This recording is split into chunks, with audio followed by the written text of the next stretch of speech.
Good afternoon, or should I say evening, morning. Morning? At any rate, I am the Game Master. Pleased to make your acquaintance. Before we begin, there is something I must tell you. You see, my job is to draw you into this world with my voice and cards, which is why I believe it best for you to play with the sound on. In fact, I insist on it. However, as you can see, my voice is subtitled, so you can always read along as well. Now then, are you ready? Let's begin. Welcome to Voice of Cards. You are about to take the first steps of your adventure. Through a realm of sword and sorcery you will travel, battling bloodthirsty monsters as you strive to realize your ambitions. I have every faith you will accomplish great things here. I am merely a witness to your exploits. Now then, your departure draws nigh. May your journey be a safe one.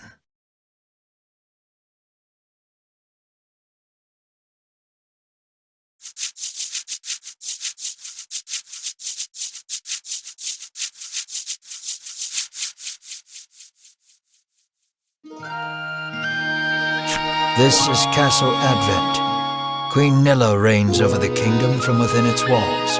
3 white-clad adventurers have gathered here at the Queen's summons. Present yourselves, O faithful of the Ivory Order.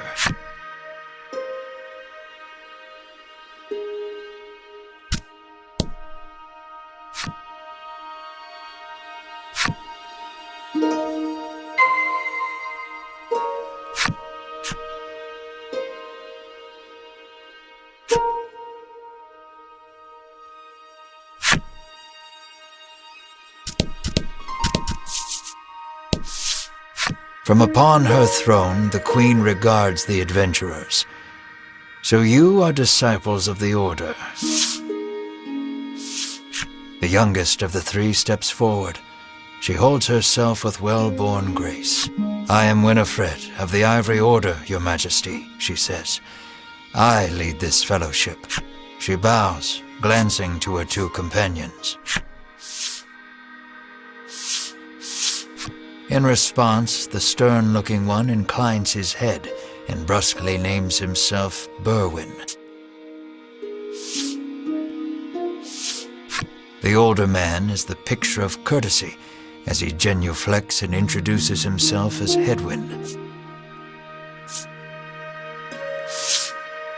It is these 3 our story follows today. The Queen acknowledges the fellowship with a nod. In a soft voice, she explains her errand. Someone has stolen the royal treasure. I bid you reclaim it. Under normal circumstances, I would entrust this to my soldiers, but I do not wish to spread thin my forces with the recent monster troubles. It seems the troubled queen has judged she can entrust this matter to none but the Ivory Order, beloved of the people and unmatchable in battle. It is our honor to serve you, Your Majesty. And thus, the quest falls to the Fellowship. Short of any clues that could lead them to the culprit, however, they press the Queen for further information.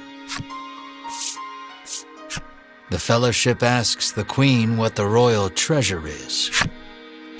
The Queen describes a bottle containing a certain liquid.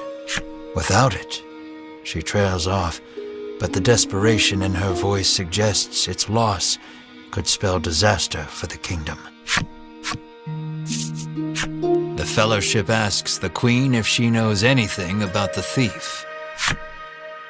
The Queen says witnesses might be found at Nexton. Usually, one would expect recompense for this sort of undertaking. As demanding a reward would go against the tenets of the Ivory Order, you hold your tongue. The Queen, however, has already said she will reward the Fellowship with whatever they desire. It seems the royal treasure is just that important. Pray tarry no longer here. I await news of your success. The Fellowship bows and takes their leave.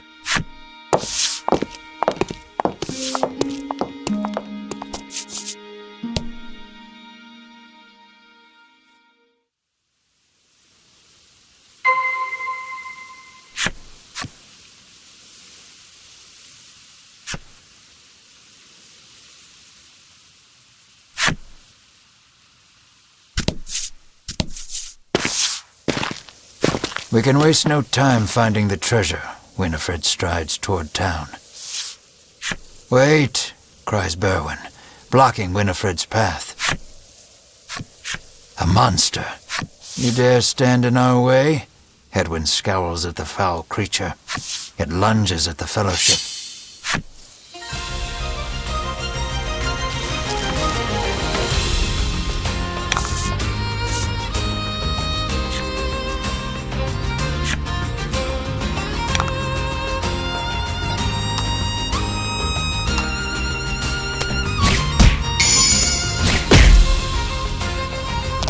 Excellent.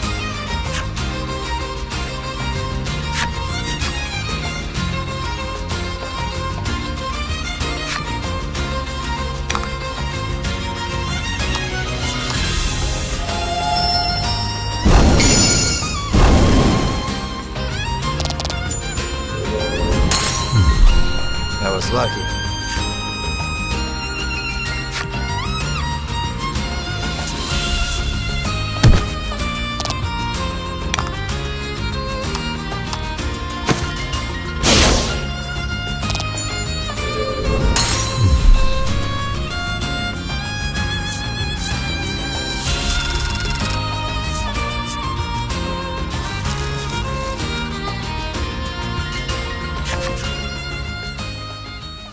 Winifred heaves a disgruntled sigh as she smooths her rumpled garb. Showing no signs of weariness from battle, Berwin silently wipes the monster's ichor from his weapon. Hedwyn inspects the remains of their foe. The Queen spoke true, he mutters, his face masked in contemplation. Winifred gives a grim nod at his words. Mayhap the treasure's theft and the monster's behavior are connected somehow. First things first. The Fellowship needs to gather more information. To Nixton, they set their sights.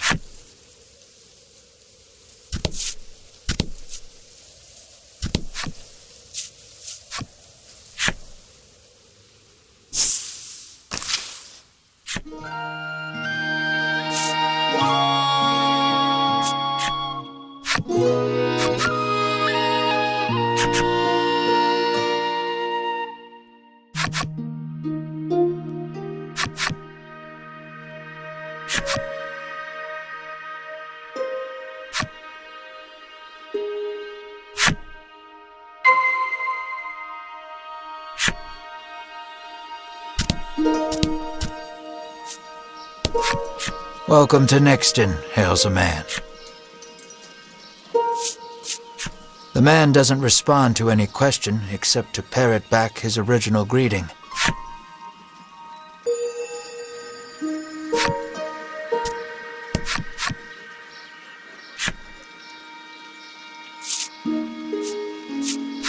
The Fellowship asks if he's heard anything about the theft of the royal treasure. The man's eyes widen. He leans close to Winifred and whispers something in her ear. Welcome to Nixton.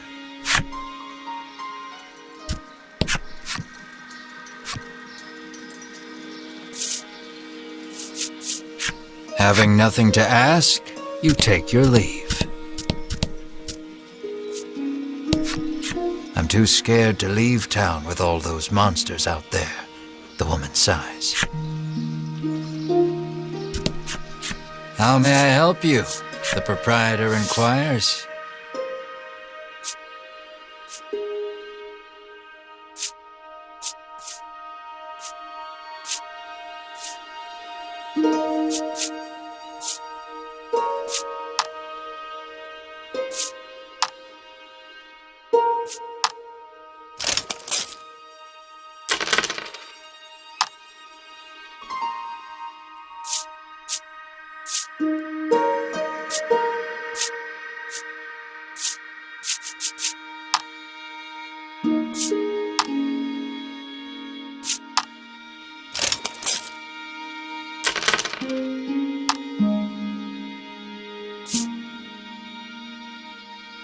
Will that be all?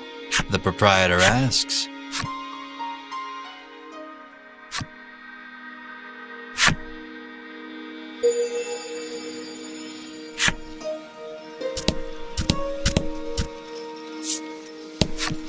The man helpfully advises you take the opportunity to purchase equipment and curatives while you are in town.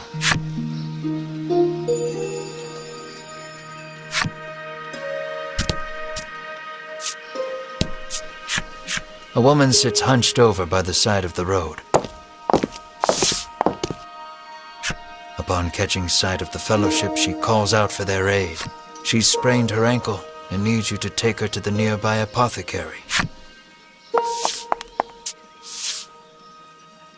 Winifred rushes to her and helps her up.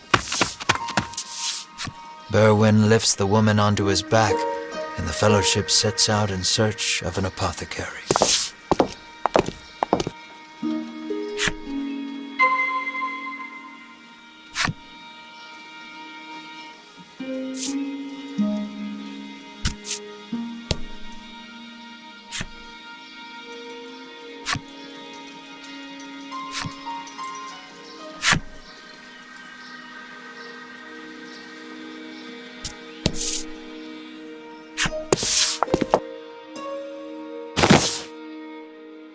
You arrive at the apothecary.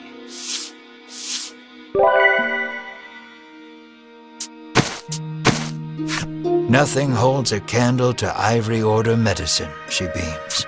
She turns to the fellowship, her eyes widening in surprise. You three. It seems she's only now realized the fellowship are disciples of the Ivory Order. The woman takes each of their hands in turn, thanking them for their service. The Ivory Order is famous for providing medical supplies throughout the realm, and indeed the wider world. Every smile the Order brings to someone's face makes Winifred proud to be a disciple.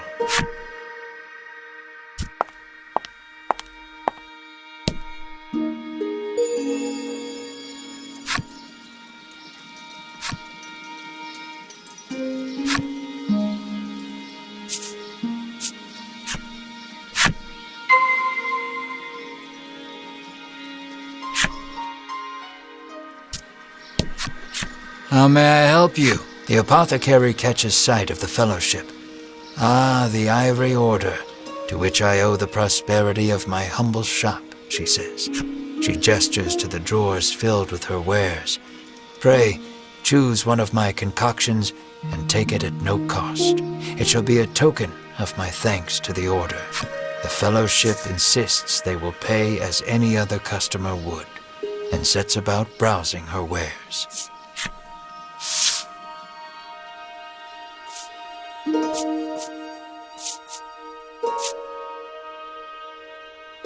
Will that be all? The proprietress asks.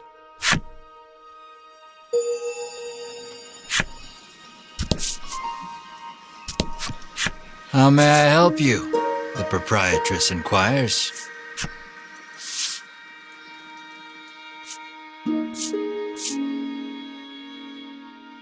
Will that be all? The proprietress asks.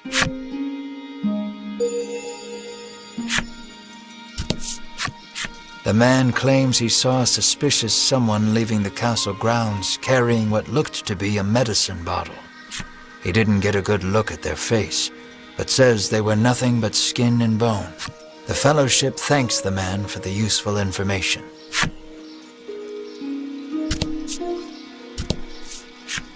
The woman begs the fellowship for their autographs. She seems to greatly admire the Order. I know there's nothing to worry about with disciples of the Order here, she says, relief flooding her features. Upon asking, the woman says she was attacked by a monster outside of town. A strange creature, she says, nothing but bones, and it clutched a bottle of medicine as if its life depended on it.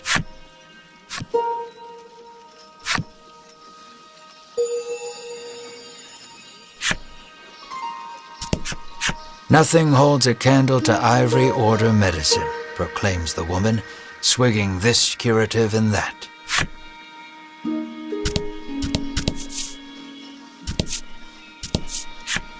An innocent-looking young boy accosts the fellowship.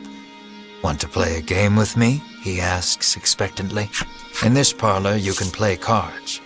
The child rambles on, wheedling you. I'll give you this if you play with me.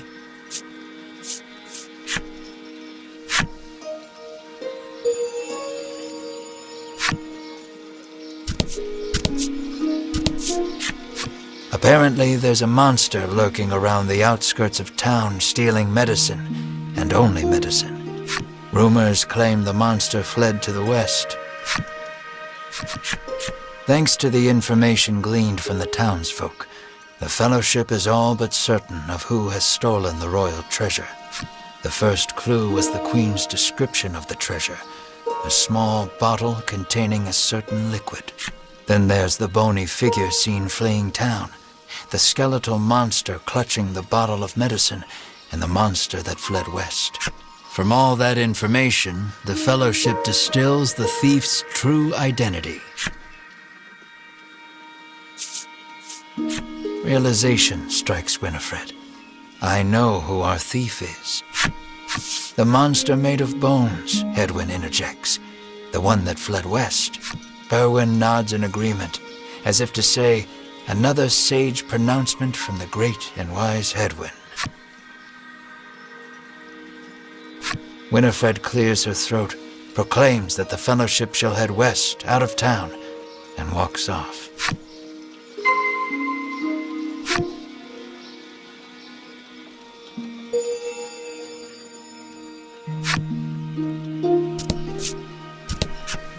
You make your way to the inn, where you're greeted with a hearty hello by the owner. You're from the Ivory Order, aren't you? Thanks to a royal decree, you're allowed to stay the night for free, and you're not about to refuse such hospitality.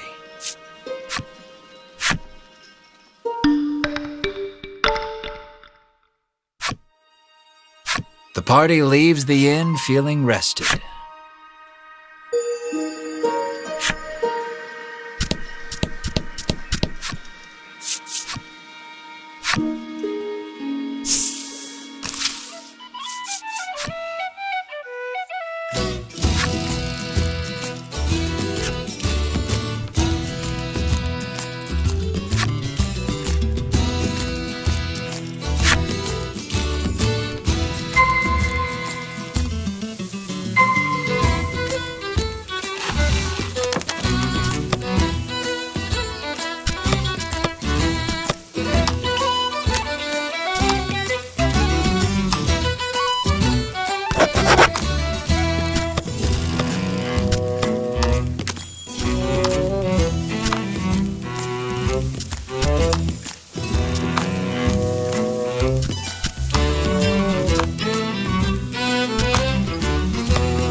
bizarre rock appeared.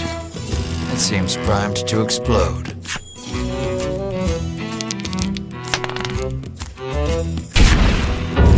The bizarre rock transformed into an aqua rock.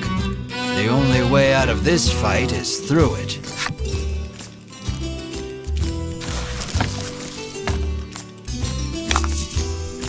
Don't hold back.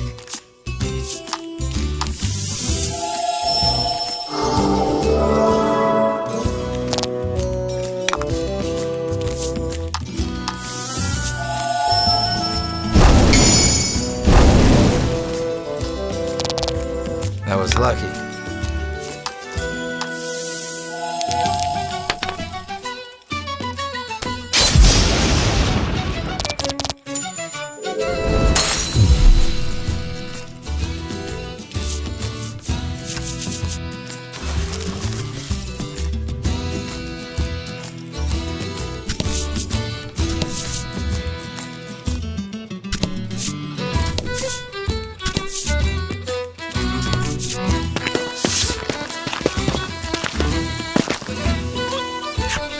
The Fellowship moves westward, only to be unnerved by the sight of a human figure moving through the trees.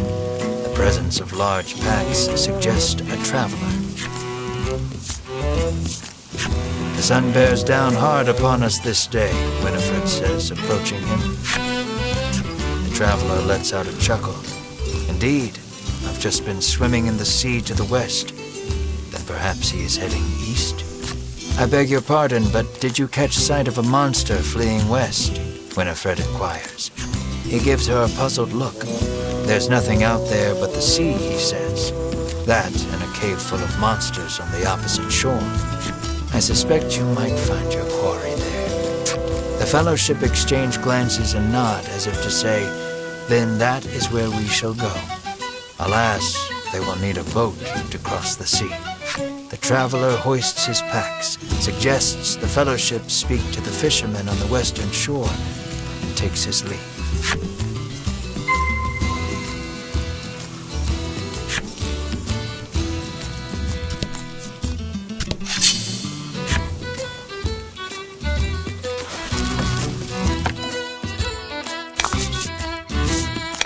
And fight.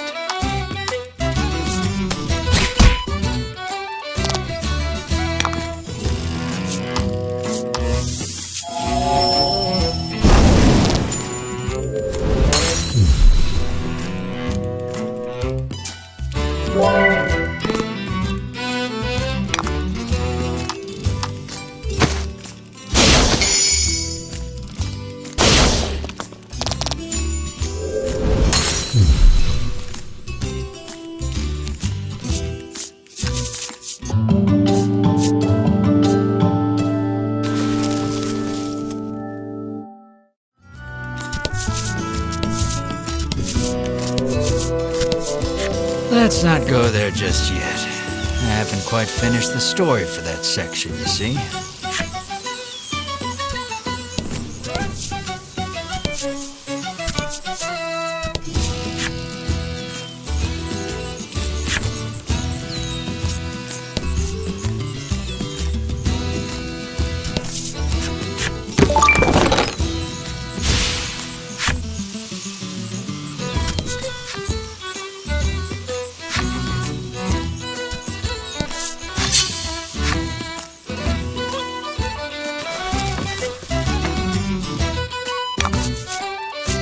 Let's do this.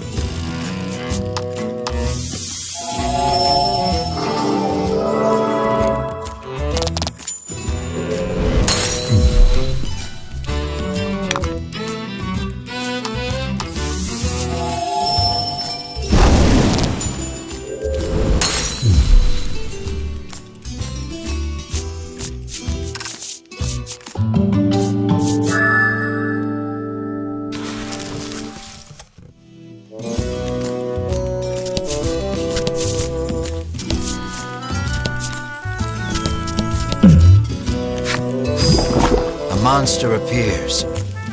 You may be able to aid it by administering some antidote.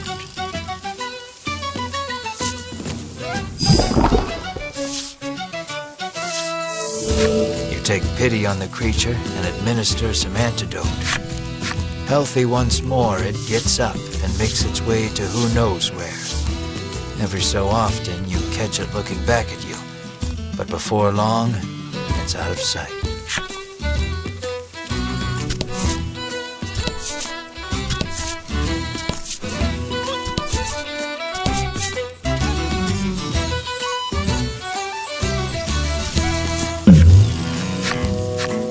A monster appears, but it's behaving quite strangely.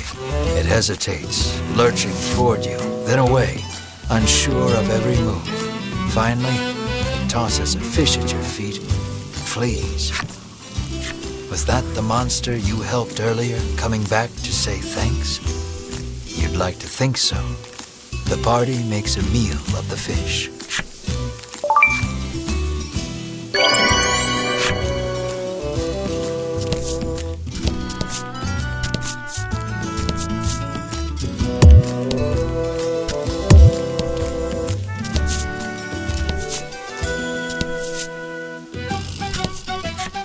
The Fellowship comes upon an anchored ship. Close by, a fisherman of exquisite physique pulls a net out of the water, his muscles rippling. This is no time for lustful reverie. Winifred races to his side and asks that he give the Fellowship safe passage aboard the ship. That vessel is cursed, the fisherman mutters, trembling. Night after night, it leaves port without a soul aboard, headed I know not where. Come morning, it is once again anchored here. This, to the fisherman's mind, is the result of a curse. His head drops into his hands. With but a single dispeller, I am certain I could lift it and sail away. Alas, the Fellowship find themselves without any dispeller. They resolve to return to Nexton and find some.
Don't hold back.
Thanks for playing, the boy squeals. He hands over the medicine bottle as promised.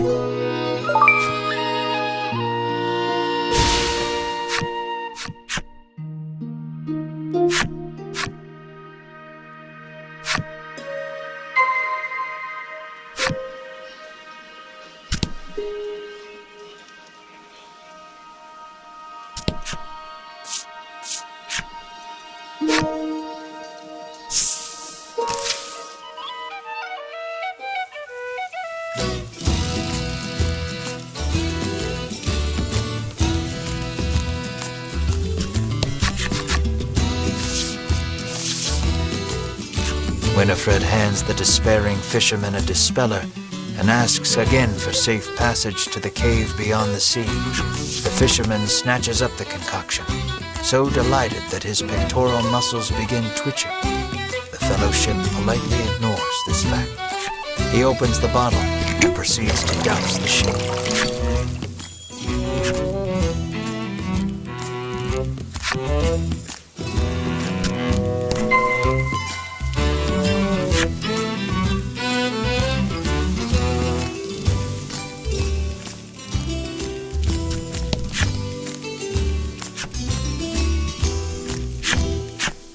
Are you ready to set sail for the cave?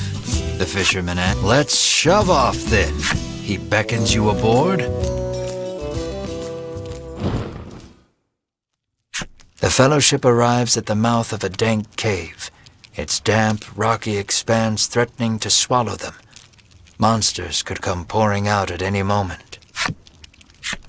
The fisherman has anchored the ship in the cove. Come back here when you're ready to return to the mainland, he says.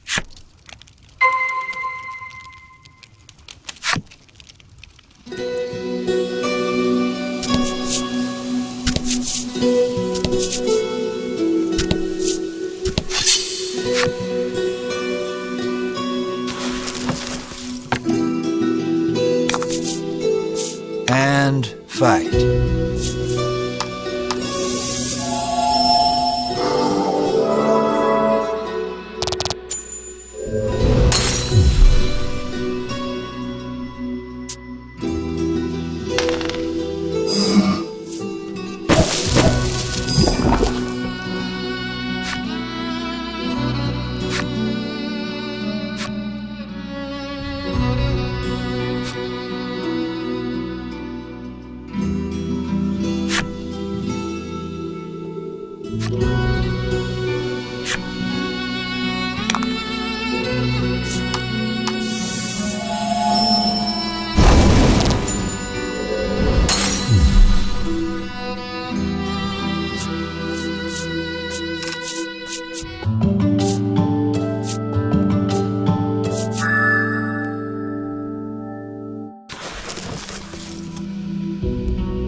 Rout the enemy.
Rout the enemy.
And fight.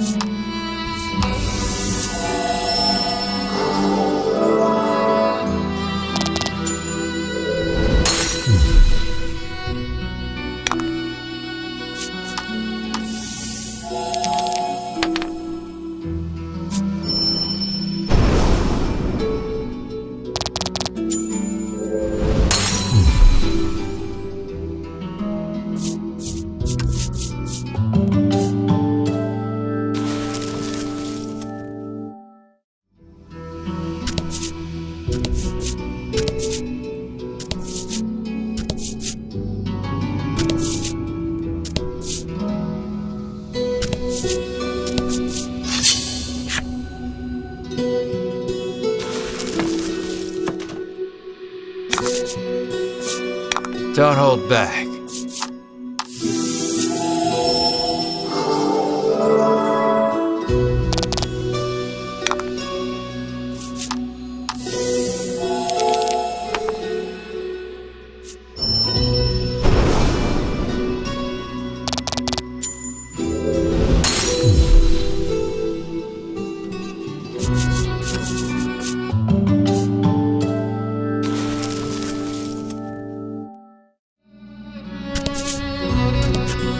The door is shut tight. You spy a keyhole on it, suggesting the existence of a corresponding key.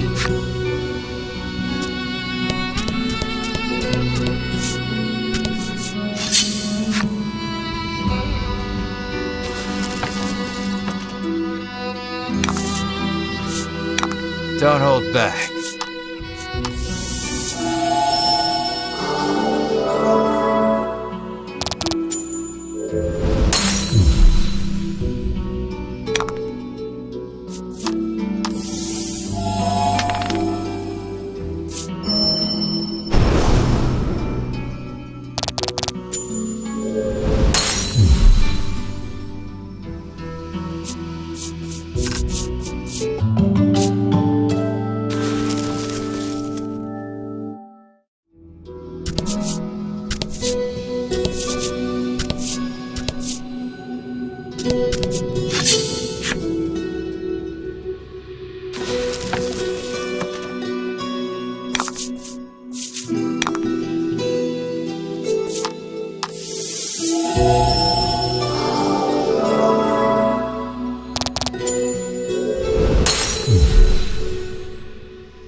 About the enemy.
The door before you is shut quite tightly.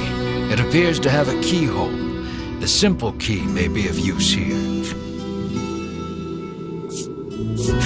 The Fellowship slides the simple key into the keyhole and turns it. The lock opens with a thunk.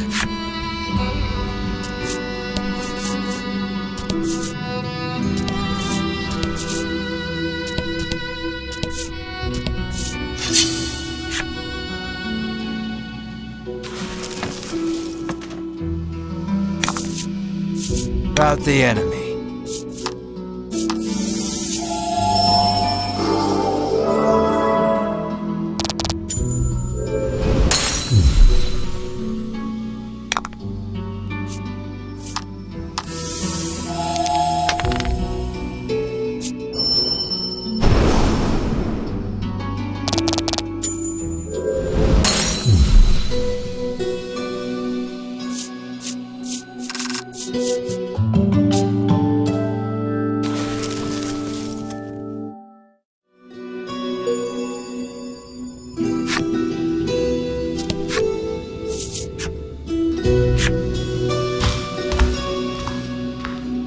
An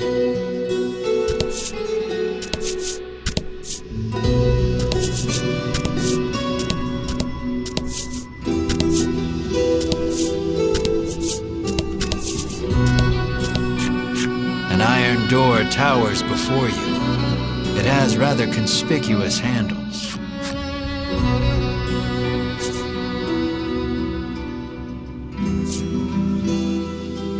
Berwin pushes the massive handles against the door with all his might. It moves not an inch. Berwin gives the door a roundhouse kick out of pure frustration. As his foot connects, the door trundles to the side. So it was one of those sliding contraptions.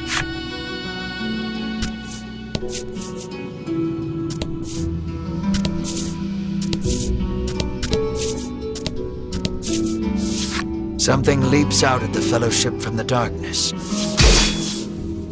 Winifred deftly parries the attack with her staff.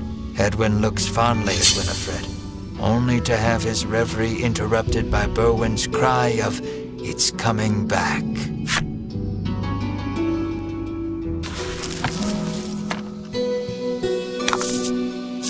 And fight.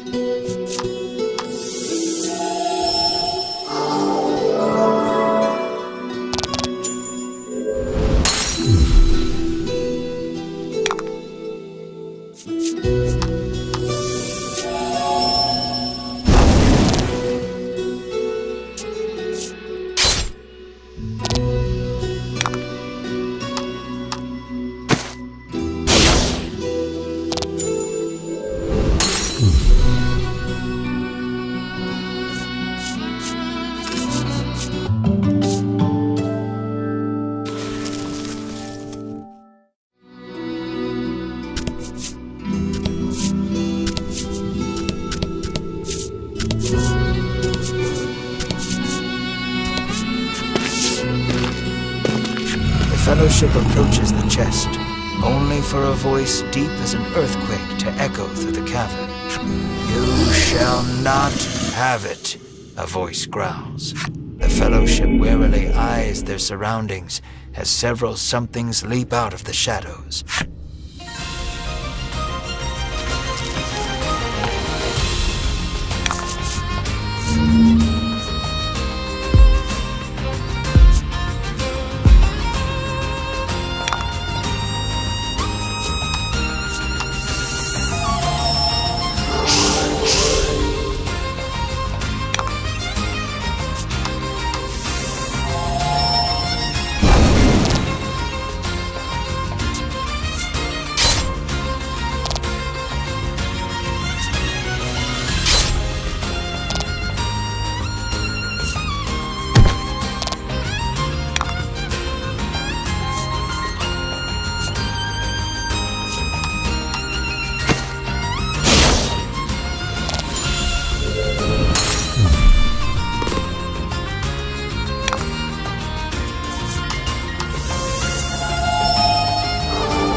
Did great.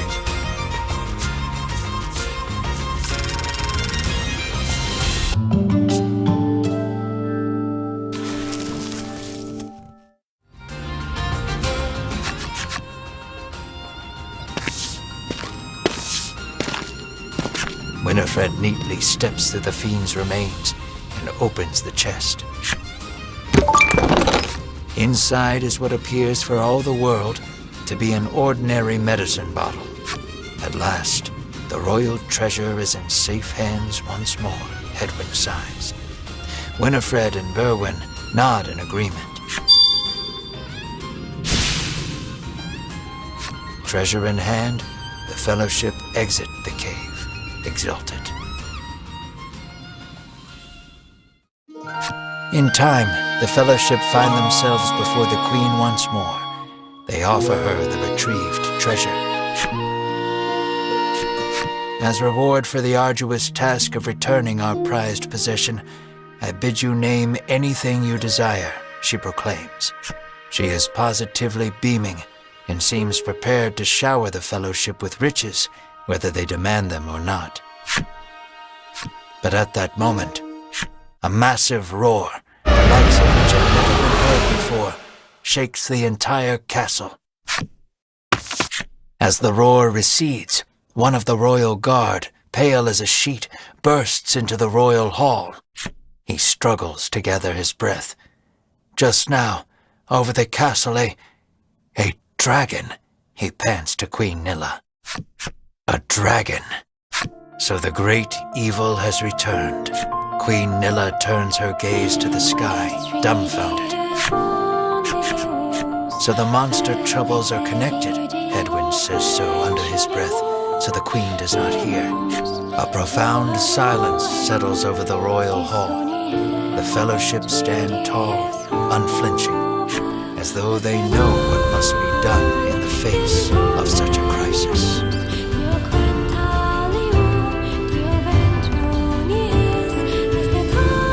What will become of the land now that the dragon has returned? I'm afraid that will have to wait. We're all out of time for this portion of the adventure.